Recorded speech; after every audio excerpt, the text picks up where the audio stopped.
Hi every one. ഇന്നത്തെ UPSC എക്സാമിന്റെ geography ക്ലാസ്സിലേക്ക് ഏവർക്കും സ്വാഗതം. കഴിഞ്ഞ ജോഗ്രഫി ക്ലാസ്സിൽ നമ്മൾ ഭൂമിയുടെ ഉൽപ്പത്തിയെക്കുറിച്ചും പരിണാമത്തെക്കുറിച്ചുമാണ് പഠിച്ചത്. ഇന്നത്തെ ക്ലാസ്സിൽ നമ്മൾ പഠിക്കാൻ പോകുന്നത് ഭൂമിയുടെ പ്രത്യേകതയായ സീസണൽ ചേഞ്ചസ്, ലാറ്റിറ്റ്യൂഡ്, ലോഞ്ചിറ്റ്യൂഡ് ഇതൊക്കെയാണ് ഇന്നത്തെ ക്ലാസ്സിൽ ഡിസ്കസ് ചെയ്യുന്നത്.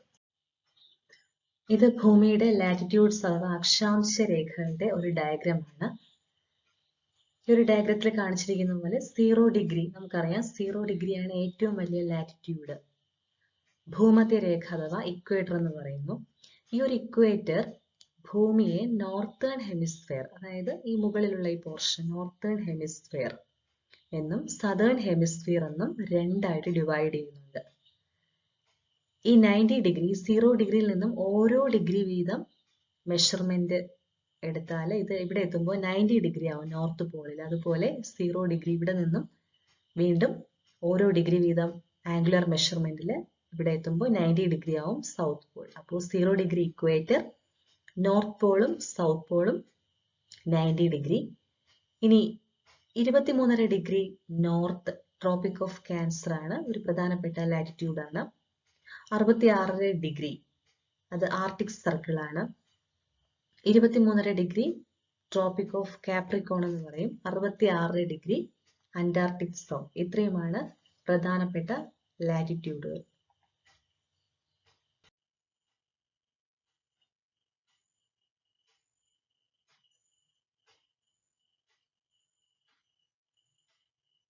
ഈ ലാറ്റിറ്റ്യൂഡിന്റെ പ്രത്യേകതയുണ്ട്. ലാറ്റിറ്റ്യൂഡ് നമ്മൾ യൂസ് ചെയ്യുന്നത് ഫോർ കാൽക്കുലേറ്റിംഗ് ഡിസ്റ്റൻസ്. ലാറ്റിറ്റ്യൂഡ് ഉപയോഗിക്കുന്നത് ഡിസ്റ്റൻസ് കാൽക്കുലേറ്റ് ചെയ്യാനാണ്. ലോഞ്ചിറ്റ്യൂഡ് യൂസ് ചെയ്യുന്നത് സമയം കണ്ടുപിടിക്കാനാണ്. ഇപ്പോൾ ലാറ്റിറ്റ്യൂഡിനെ കുറിച്ച് പറഞ്ഞ കാര്യങ്ങളാണ് ഈ സ്ലൈഡിൽ പ്രസന്റ് ചെയ്തിരിക്കുന്നത്. ഭൂമി അതിന്റെ സാങ്കല്പിക അച്ചുതണ്ടിലാണ് കറങ്ങുന്നത് അല്ലെങ്കിൽ റൊട്ടേറ്റ് ചെയ്യുന്നതെന്ന് നമുക്കറിയാം സൂര്യന് ചുറ്റും. ഇതൊരു ഇമാജിനറി ലൈനാണ്. ഇത് ശരിക്കും north pole to south pole കടന്നു പോകുന്ന ഒരു ആക്സിസ് ഭൂമിക്കുണ്ട് എന്ന് കരുതപ്പെടുന്നു. ഈ ആക്സിസ് സ്ട്രെയിറ്റ് ആയിട്ടല്ല ഇരിക്കുന്നത്, അല്ലെങ്കിൽ പെർപെൻഡിക്കുലർ ആണെങ്കിൽ അത് സ്ട്രെയിറ്റ് അല്ല, അതിനൊരു ടിൽറ്റ് ഉണ്ട്, അതിനൊരു ചരിവുണ്ട്. അതുകൊണ്ട് തന്നെ ഈ ഒരു the tilt of the axis is one of the main reasons for changing season. ഭൂമിയിൽ ഉണ്ടാകുന്ന വ്യത്യസ്തമായ സീസണുകളുടെ ഏറ്റവും പ്രധാനപ്പെട്ട കാരണം ആക്സിസിന്റെ ടിൽറ്റ് ആണ്. ഈ രീതിയിലാണ് ആക്സിസിന്റെ ടിൽറ്റ് വരുന്നത്. അതായത് ഇത് ഓർബിറ്റൽ പ്ലെയിൻ ആണ്. സൂര്യന് ചുറ്റും ഭൂമി കറങ്ങുന്ന ഓർബിറ്റ് ആണ്. ഈ ഓർബിറ്റുമായിട്ട് ഈ ആക്സിസ് ഉണ്ടാക്കുന്ന കോൺ അളവ് എന്ന് പറയുന്നത് ഈ ഡയഗ്രത്തിൽ കാണാൻ പറ്റും 66 ഡിഗ്രിയാണ്. 66 ഡിഗ്രി വിത്ത് ഓർബിറ്റൽ പ്ലെയിൻ. അതേസമയം വെർട്ടിക്കലി നോക്കുകയാണെങ്കിൽ 23.5 ഡിഗ്രിയാണ്. ഈ ഒരു ഭാഗം ഇതാണ് ആക്സിസ്. ഈ ആക്സിസ് ഈ ഇക്വേറ്റർ ഇരിക്കുന്ന ഈ ഭാഗത്തുള്ള ഓർബിറ്റൽ പ്ലെയിനുമായിട്ട് 66 ഡിഗ്രി ടിൽറ്റും വെർട്ടിക്കലി 23.5 ഡിഗ്രി ടിൽറ്റുമാണ്. ആംഗുലർ മെഷർമെന്റ് ഈ രീതിയിലാണ് കോൺ അളവ് ഉണ്ടാക്കിയിരിക്കുന്നത്. ഈ പറഞ്ഞ ഈ ഒരു പൊസിഷനിലാണ് എർത്ത് സൂര്യന് ചുറ്റും കറങ്ങിക്കൊണ്ടിരിക്കുന്നത്. അപ്പോൾ ഈ ഒരു ടിൽറ്റ് അത് ഈ ഒരു കംപ്ലീറ്റ് റെവല്യൂഷൻ മൊത്തം മെയിൻറ്റെയിൻ ചെയ്യുന്നുണ്ട്. ഇതിനെയാണ് parallelism of the earth's axis എന്ന് പറയുന്നത്. Sun and earth near and far. സൂര്യനും ഭൂമിയും ഏറ്റവും അടുത്തും അകലെയായും വരുന്ന വർഷത്തിലെ 2 ദിവസങ്ങളാണ് ഈ ഡയഗ്രത്തിൽ കാണിച്ചിട്ടുള്ളത്. ജനുവരി 3, എല്ലാ വർഷവും ജനുവരി 3-ന് ഭൂമിയും സൂര്യനും നിയറസ്റ്റ് ആയിരിക്കും, ഏറ്റവും അടുത്ത് വരുന്ന ദിവസമാണ്. ഈ ദിവസത്തിന് പെരിഹീലിയൻ എന്നാണ് പറയുക. പെരിഹീലിയൻ. ജൂലൈ 4 എല്ലാ വർഷവും ജൂലൈ 4-ന് സൂര്യനും ഭൂമിയും ഏറ്റവും അകലത്തിലായിരിക്കും. The days on which the sun and earth are farthest. This day is known as aphelion. Aphelion എന്നാണ് ഈ ദിവസം അറിയപ്പെടുന്നത്. Perihelion and aphelion. What is equinoxes? എന്താണ് ഇക്വിനോക്സസ് എന്ന് നോക്കാം. മലയാളത്തിൽ ഇതിനെ വിഷുവം എന്നാണ് പറയുന്നത്. അതായത് equal amount of sunlight is received in the northern hemisphere as well as in the southern hemisphere when the sun is vertically over the equator. ഒരു വർഷത്തില് 2 ദിവസങ്ങളിലാണ് ഇക്വിനോക്സ് സംഭവിക്കുന്നത്. March 21 September 23. ഈ 2 ദിവസവും സൂര്യൻ ഈ നമ്മുടെ 0 ഡിഗ്രി ഇക്വേറ്ററിന് തൊട്ട് മുകളിലായിരിക്കും, വെർട്ടിക്കലി ഓവർ ആയിരിക്കും. അതുകൊണ്ട് തന്നെ ഭൂമിയിലേക്ക് ഡയറക്റ്റ് ആയിട്ട് ആ ഒരു ഇക്വേറ്ററിലേക്ക് സൺലൈറ്റ് റിസീവ് ചെയ്യുന്നു. വെർട്ടിക്കലി ഓവർ ആയിട്ട് ഡയറക്റ്റ് ആയിട്ട് സൺലൈറ്റ് റിസീവ് ചെയ്യുന്നു. അതുകൊണ്ട് തന്നെ ഈ നോർത്തേൺ ഹെമിസ്ഫിയറിലും സദേൺ ഹെമിസ്ഫിയറിലും ഈക്വൽ ഡേ ആൻഡ് നൈറ്റ് ആയിരിക്കും അനുഭവപ്പെടുന്നത്. മാർച്ച് 21 സെപ്റ്റംബർ 23 ഒരു വർഷത്തിലെ 2 ഇക്വിനോക്സുകൾ അഥവാ വിഷുവങ്ങൾ. ഈ ഡയഗ്രത്തിൽ നമ്മൾ ഇപ്പോൾ പറഞ്ഞ ഇക്വിനോക്സും പിന്നെ മറ്റു 2 പ്രതിഭാസങ്ങളായ വിന്റർ സോൾസ്റ്റിസും സമ്മർ സോൾസ്റ്റിസുമാണ് പറയുന്നത്. ആദ്യം ഈ ഒരു ഡയറക്ഷനിലായിരിക്കും സണ്ണും എർത്തും നിൽക്കുന്ന ഈ ഒരു പൊസിഷനിലാണ് ഈ ഇക്വിനോക്സ്. അതായത് മാർച്ച് 21 നടക്കുന്ന ഈ ഇക്വിനോക്സിൽ സൂര്യനും ഭൂമിയും ഈ ഒരു പൊസിഷനിൽ വരുന്നു. ഡയറക്റ്റ് ആയിട്ട് സൺലൈറ്റ് നോർത്തേൺ ഹെമിസ്ഫിയറിലും സദേൺ ഹെമിസ്ഫിയറിലും പതിക്കുന്നു. അതുകൊണ്ട് തന്നെ നമുക്കറിയാം 2 ഹെമിസ്ഫിയറിലും equal length of day and night ആണ്. ഈ ഒരു ഇക്വിനോക്സിനെ സ്പ്രിംഗ് ഇക്വിനോക്സ് അഥവാ വെർണൽ ഇക്വിനോക്സ് എന്നും പറയും. അത് കഴിഞ്ഞിട്ട് ഈ ഒരു പൊസിഷനിലേക്കാണ്, ഈ ഒരു രീതിയിലാണ് സൂര്യനും ഭൂമിയും വരുന്നത്. ഇവിടെ കൂടുതൽ യെല്ലോയിഷ് കളറിൽ കാണിച്ചിരിക്കുന്ന ഭാഗം ഇത് നോർത്തേൺ ഹെമിസ്ഫിയർ ആണ്. ഈ ഭാഗത്താണ് സൺലൈറ്റ് കൂടുതൽ കിട്ടുന്നത്. അതുകൊണ്ട് തന്നെ നോർത്തേൺ ഹെമിസ്ഫിയറിൽ സമ്മർ സീസൺ ആണ്, സദേൺ ഹെമിസ്ഫിയറിൽ വിന്റർ സീസണും ആയിരിക്കും. ഈ ഒരു ദിവസത്തിനെ സോൾസ്റ്റിസ് എന്നാണ് പറയുന്നത്. സമ്മർ സോൾസ്റ്റിസ് ആണ് 21 ജൂണിന് നടക്കുന്നത്. സമ്മർ സോൾസ്റ്റിസ് 21 മാർച്ച് മുതൽ 21 ജൂൺ വരെയുള്ള ഒരു ടൈമിലാണ് ഈ രീതിയിലേക്ക് സൂര്യനും ഭൂമി എത്തുന്നത്. അത് പീക്ക് ലെവലിൽ എത്തുന്ന ഈ ദിവസമാണ് 21 ജൂൺ.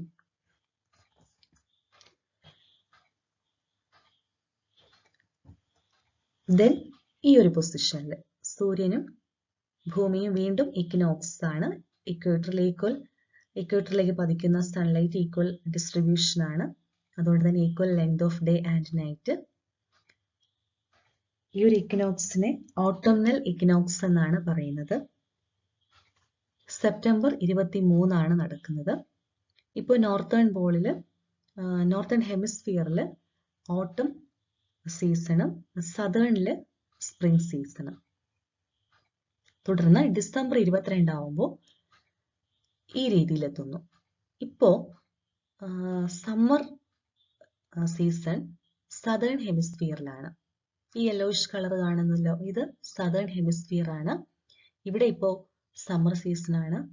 എന്നാൽ നോർത്തേൺ ഹെമിസ്ഫിയറിൽ വിന്റർ സീസണും ആയിരിക്കും. അതുകൊണ്ട് ഈ ദിവസത്തിനെ വിന്റർ സോൾസ്റ്റിസ് എന്നാണ് പറയുന്നത്. ഇത് ഡിസംബർ 22 നടക്കുന്നത് എല്ലാ വർഷവും.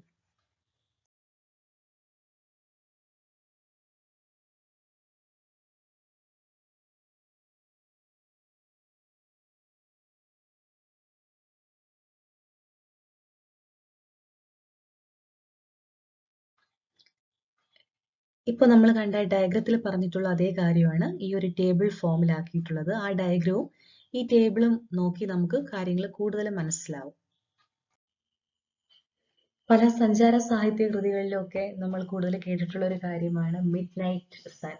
പാതിരാ സൂര്യന്റെ നാട്ടിലെ എസ്.കെ. പൊറ്റക്കാടിന്റെ ബുക്കുണ്ട്. അപ്പൊ ഇതൊരു പ്രതിഭാസമാണ്. ആർട്ടിക് സർക്കിളിലും അന്റാർട്ടിക് സർക്കിൾ ഭാഗങ്ങളിൽ കാണപ്പെടുന്ന ഒരു ഫിനോമിനൻ ആണ്. ഈ സമയത്ത് സൂര്യൻ അസ്തമിക്കുന്നതേ ഇല്ല. അതേസമയം നമ്മൾ പകൽ വെളിച്ചത്തിൽ കാണുന്നത് പോലെ അല്ല സൂര്യനെ കാണുന്നത്. ഇങ്ങനെ ഹൊറൈസണിൽ നിൽക്കുന്നതായിട്ടായിരിക്കും കാണുന്നത്, അല്ലാതെ ഫുൾ ഡേ പകലായിട്ടായിരിക്കില്ല കാണുന്നത്. അപ്പൊ ഇവിടെ ഡേ ലൈറ്റ് വളരെ കുറവാണ് ഈ സമയങ്ങളിൽ. അതുപോലെ 6 months കണ്ടിന്യൂസ് ഡാർക്ക്നെസ് ആയിരിക്കും. ഡേ ലൈറ്റ് 2-3 മണിക്കൂറുകൾ മാത്രമേ ഉണ്ടാവുകയുള്ളൂ. ഇവിടെ ഹ്യൂമൻ ലൈഫ് വളരെ ലിമിറ്റഡ് ആണ്. വളരെ കുറച്ച് ആൾക്കാരാണ് ഇത്തരം സ്ഥലങ്ങളിൽ താമസിക്കുന്നത്. ആ രീതിയിൽ അവരുടെ ലൈഫ് സ്റ്റൈൽ ഷെഡ്യൂൾ ചെയ്യപ്പെട്ടിട്ടുണ്ട് ഇങ്ങനെയുള്ള റീജിയണിൽ. അടുത്തതായിട്ട് നോക്കുന്ന ലോഞ്ചിറ്റ്യൂഡ് ആണ്. രേഖാംശ രേഖകൾ എന്ന് പറയും. ലാറ്റിറ്റ്യൂഡ്സ് പാരലൽ ആയിട്ടാണ് വരച്ചിരുന്നത്. ഇക്വേറ്ററിന് പാരലൽ ആയിട്ട് വരയ്ക്കുന്ന രേഖകളാണ് ലാറ്റിറ്റ്യൂഡ്സ്. എന്നാൽ ലോഞ്ചിറ്റ്യൂഡ് ആണെങ്കിൽ ഇങ്ങനെ വെർട്ടിക്കലി വരയ്ക്കുന്ന, പെർപെൻഡിക്കുലർ ആയിട്ട്, ഇക്വേറ്ററിന് പെർപെൻഡിക്കുലർ ആയിട്ട് വരയ്ക്കുന്ന രേഖകളാണ് ലോഞ്ചിറ്റ്യൂഡ്. ഇതും ആംഗുലർ ഡിസ്റ്റൻസ് 1 ഡിഗ്രി മെഷർമെന്റിലുള്ള ആംഗുലർ ഡിസ്റ്റൻസ് ആണ്. ഓരോ ലോഞ്ചിറ്റ്യൂഡും തമ്മിൽ 1 ഡിഗ്രി ആംഗുലർ ഡിസ്റ്റൻസ് ഉണ്ട്. ഇതിലും സെൻട്രലി പാസ് ചെയ്യുന്ന ഒരു ലോഞ്ചിറ്റ്യൂഡ് ഉണ്ട്. അതിന്റെ പേര് പ്രൈം മെറിഡിയൻ എന്നാണ്. ഇതിനെ ഗ്രീനിച്ച് മെറിഡിയൻ എന്ന് പറയും.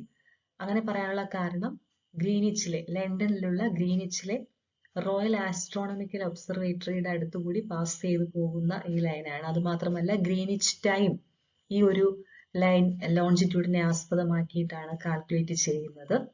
അതുകൊണ്ടുകൂടെയാണ് ഇതിനെ ഗ്രീനിച്ച് മെറിഡിയൻ എന്ന് പറയുന്നത്.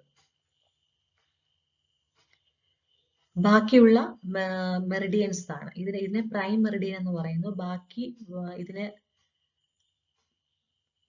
ഈ മെറിഡിയന് പാരലൽ ആയിട്ട് വരയ്ക്കുന്ന ബാക്കി രേഖകളെ മെറിഡിയൻസ് എന്നാണ് പറയുന്നത്. ഇതൊരു സെമി സർക്കിൾസ് ആയിട്ടാണ് പാസ് ചെയ്യുന്നത്. ലാറ്റിറ്റ്യൂഡ് പഠിച്ചപ്പോൾ നമ്മൾ പറഞ്ഞു ലാറ്റിറ്റ്യൂഡിന്റെ ഒരു പ്രാധാന്യം വരുന്നത് ഫോർ കാൽക്കുലേറ്റിംഗ് ഡിസ്റ്റൻസ് ആണ്. അതേസമയം ലോഞ്ചിറ്റ്യൂഡ് യൂസ് ചെയ്യുന്നത് ടൈം മെഷർമെന്റിലാണ്. നമുക്കറിയാം ഓരോ രാജ്യത്തും വളരെ ഡിഫറെന്റ് ആയിട്ടാണല്ലേ ടൈം. അപ്പോൾ ഈ ഒരു പ്രശ്നം പരിഹരിക്കുന്നത് ലോഞ്ചിറ്റ്യൂഡിന് വളരെ പ്രാധാന്യമുണ്ട്. ഓരോ രാജ്യവും അവിടുത്തെ സ്റ്റാൻഡേർഡ് ടൈം കണക്കാക്കുന്നത് ലോഞ്ചിറ്റ്യൂഡിനെ, ആ രാജ്യത്തിലൂടെ പാസ് ചെയ്തു പോകുന്ന ലോഞ്ചിറ്റ്യൂഡിനെ ബേസ് ചെയ്തിട്ടാണ്. പ്രത്യേകിച്ചും ആ രാജ്യത്തിന്റെ മിഡിൽ പോർഷനിലൂടെ പാസ് ചെയ്തു പോകുന്ന ലോഞ്ചിറ്റ്യൂഡിനെ സ്റ്റാൻഡേർഡ് മെറിഡിയൻ ആയിട്ടാണ് കണക്കാക്കുന്നത്. ഓൾമോസ്റ്റ് മിഡിലൂടെ കടന്നു പോകുന്ന ലോഞ്ചിറ്റ്യൂഡിനെ സ്റ്റാൻഡേർഡ് മെറിഡിയൻ ആയിട്ട് കണക്കാക്കും. അങ്ങനെ എല്ലാ രാജ്യങ്ങൾക്കും ഒരു സ്റ്റാൻഡേർഡ് മെറിഡിയൻ ഉണ്ട്. ഇന്ത്യയുടെ സ്റ്റാൻഡേർഡ് മെറിഡിയൻ 82.5 ഡിഗ്രിയാണ്. ഈ ഒരു ലോഞ്ചിറ്റ്യൂഡിനെ ഗ്രീനിച്ച് ടൈമുമായിട്ട് ഈ ഒരു എത്ര അവേഴ്സ് കൂട്ടണം കുറയ്ക്കണോ എന്നുള്ളത് ഈ ലോഞ്ചിറ്റ്യൂഡിന്റെ മെഷർമെന്റിനെ ആസ്പദമാക്കി തീരുമാനിക്കും. ഇന്ത്യയുടെ ടൈം എന്ന് പറയുന്നത് ഗ്രീനിച്ച് മീൻ ടൈമിനേക്കാളും 5.5 മണിക്കൂർ കൂടുതലാണ്. എർത്തിന്റെ റൊട്ടേഷൻ വെസ്റ്റ് ടു ഈസ്റ്റ് ആണെന്ന് നമുക്കറിയാം. അതുകൊണ്ട് തന്നെ വെസ്റ്റിൽ നിന്ന് ഈസ്റ്റിലേക്ക് പോകുന്തോറും ഓരോ 15 ഡിഗ്രി ലോഞ്ചിറ്റ്യൂഡ് ഓരോ 15 ഡിഗ്രി ഈസ്റ്റിലേക്ക് പോകുന്തോറും 1 മണിക്കൂർ വീതം കൂടുന്നു. അതുപോലെ വെസ്റ്റിലേക്ക് ഈ ഒരു സ്ഥലം, അതായത് ഈ വെസ്റ്റിൽ നിന്നും ഈസ്റ്റിലേക്ക് പോകുന്തോറും 15 ഡിഗ്രി ലോഞ്ചിറ്റ്യൂഡ് മാറുന്നതനുസരിച്ച് ഓരോ മണിക്കൂർ വീതം കൂടും. അതുപോലെ ഈസ്റ്റിൽ നിന്ന് വെസ്റ്റിലോട്ട് നോക്കുകയാണെങ്കിൽ ഓരോ മണിക്കൂർ വീതം കുറയും. ഭൂമിയുടെ റൊട്ടേഷൻ വെസ്റ്റ് ടു ഈസ്റ്റ് ആയതുകൊണ്ടാണ് ഇങ്ങനെ സംഭവിക്കുന്നത്.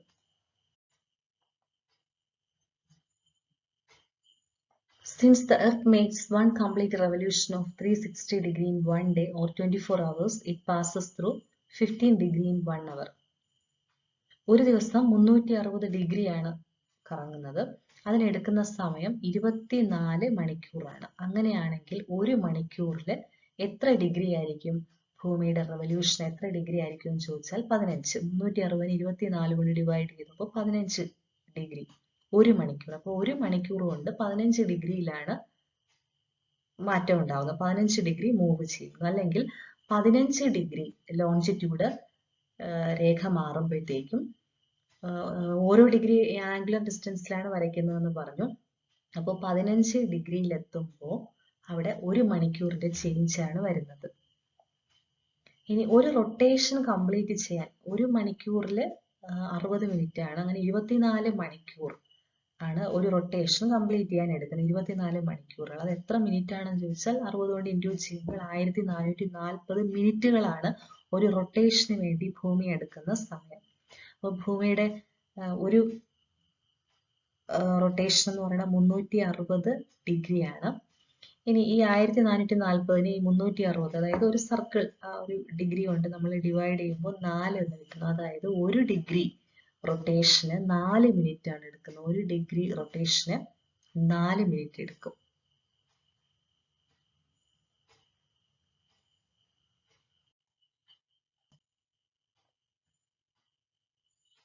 ഇന്ത്യയുടെ ജപ്പാന്റെ ലോഞ്ചിറ്റ്യൂഡ് 135 ഡിഗ്രി, ഇന്ത്യയുടേത് 82 ഡിഗ്രി 30 ആണ്.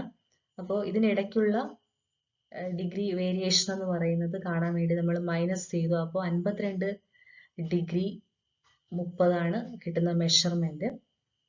ഇനി ഒരു ഡിഗ്രി ലോഞ്ചിറ്റ്യൂഡിന്റെ ഡിഫറൻസ് എന്ന് പറയുന്നത്, ഒരു ഡിഗ്രി ലോഞ്ചിറ്റ്യൂഡ് മാറുമ്പോൾ 4 മിനിറ്റ് ആണ് എടുക്കുന്നത്. ഒരു ഡിഗ്രി ലോഞ്ചിറ്റ്യൂഡ് ഡിഫറൻസ് എന്ന് പറയുന്നത് 4 മിനിറ്റ് ആണ്.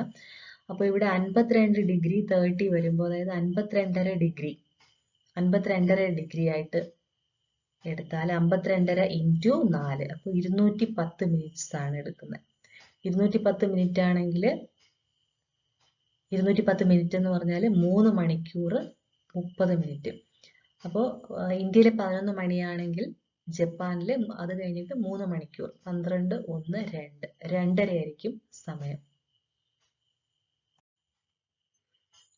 നേരത്തെ പറഞ്ഞു 0 ഡിഗ്രി ലോഞ്ചിറ്റ്യൂഡിനെയാണ് ഗ്രീനിച്ച് മെറിഡിയൻ എന്ന് പറയുന്നത്.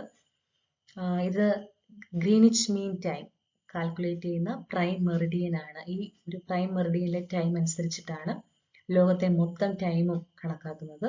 അങ്ങനെ ലോകത്ത് മൊത്തം 24 zones, time zones, 24 time zones ആണ് ലോകത്ത് ആകെ ഉള്ളത്.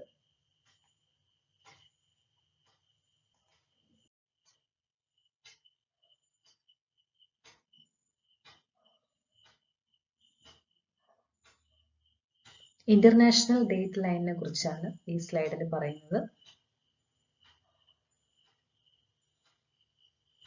ഇതൊരു ഇമാജിനറി ലൈനാണ്.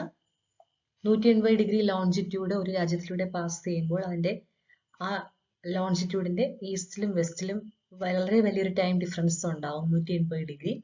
അതുകൊണ്ട് അത് അഡ്ജസ്റ്റ് ചെയ്യാൻ വേണ്ടി ഉള്ള ഒരു ഇമാജിനറി ലൈനാണ് ഇന്റർനാഷണൽ ഡേറ്റ് ലൈൻ.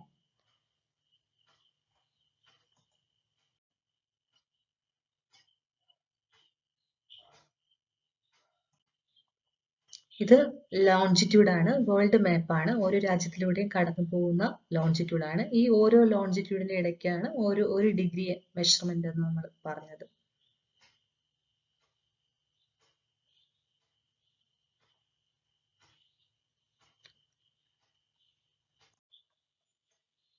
ഇത് ഇന്ത്യയുടെ മാപ്പാണ്. ഈ ഒരു പിക്ചറിൽ കാണാൻ പറ്റും ഇന്ത്യയിലൂടെ പാസ് ചെയ്തു പോകുന്ന സ്റ്റാൻഡേർഡ് മെറിഡിയൻ ആണ്. ഇന്നത്തെ ക്ലാസ്സിൽ പറഞ്ഞിട്ടുള്ള കാര്യങ്ങൾ കൂടുതൽ മനസ്സിലാകുന്നതിന് വേണ്ടി ഒരു അറ്റ്ലസ്, ഗ്ലോബ് അല്ലെങ്കിൽ മാപ്പ് ഇവ ഉപയോഗിക്കാവുന്നതാണ്.